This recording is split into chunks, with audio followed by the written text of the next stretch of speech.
Paper publish பண்ணுறதுங்கிறது என்ன அப்படின்னா நியூஸ் பேப்பரில் அது நான் சொல்கிறது ஜேர்னல்ஸில், இண்டெக்ஸ்டு ஜேர்னல்ஸில், சயின்டிஃபிக் ஜேர்னல்ஸில் பேப்பர் பப்ளிஷ் பண்ணுறதுன்னு ஒன்று. அது என்னென்னா மனசுக்குள்ள ஒரு பிரதிபா, ஒரு இன்னோவேஷன், ஒரு புது கான்செப்ட், இது வரைக்கும் உலகத்தில் யாருமே சொல்லாத கான்செப்ட், ஒரு புது கான்செப்ட் ஒன்று வந்ததுன்னா அதை எஸ்டாப்ளிஷ் பண்ணுறதுக்காக இவன் எழுதுறதுக்கு தீசிஸ்னு பேர். தீசிஸ்னு பேர். இப்போ பார்த்தேடா இதோட காம்பீரியம். இவனுக்கு இது வந்திருக்குன்னா இதை எடுத்துன்னு போவான். யார்கிட்ட? இவன் கைடுகிட்ட எடுத்துன்னு போவான். கைடுகிட்ட எடுத்துன்னு போய் இந்த கான்செப்ட் வந்திருக்கு, இந்த கான்செப்ட் புதுசாக வருது, இவனுக்கு வந்த உடனே கொண்டாடுவான் அந்த கான்செப்டை.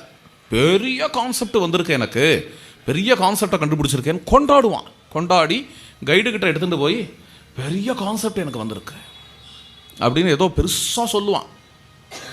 கைடு கேஷுவலாக உட்காந்து கேட்பார், நீ இதை பற்றி இதுக்கு முன்னாடியே ஒரு 300 பேர் ரிசர்ச் பண்ணியிருக்கா, அதெல்லாம் படிச்சிருக்கியோ அப்படிம்பார். இல்லை, இதை பற்றி இதுதான் ஃபஸ்ட் டைம் அப்படி நீ நினச்சிட்டு இருக்க. 300 பேர் ரிசர்ச் பண்ணியிருக்கான், எனக்கு தெரியாத எத்தனை பேருக்கு தெரியல. நீ இதெல்லாம் பாரு, கூகுளில் போய் தேடு முதல்ல, அப்புறம் பப்ளிட்டில் பாரு, எங்கெங்கெல்லாம் பார்க்கணுமோ அதெல்லாம் பார்த்து, நிறைய ஜேர்னல்ஸ் இருக்குது, அந்த லைப்ரரியை காண்டாக்ட் பண்ணி, இந்த லைப்ரரியை காண்டாக்ட் பண்ணு, அதுக்கு போ.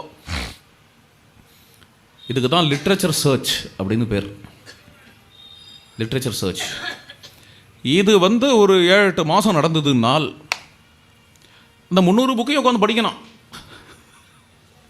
விளையாட்டுல பிஹெச்டின்னா இதுதான் சுருத்தவானுங்கிறது. இங்கே ராமாயணத்தில் உள்ள வார்த்தை சுருத்தவானு.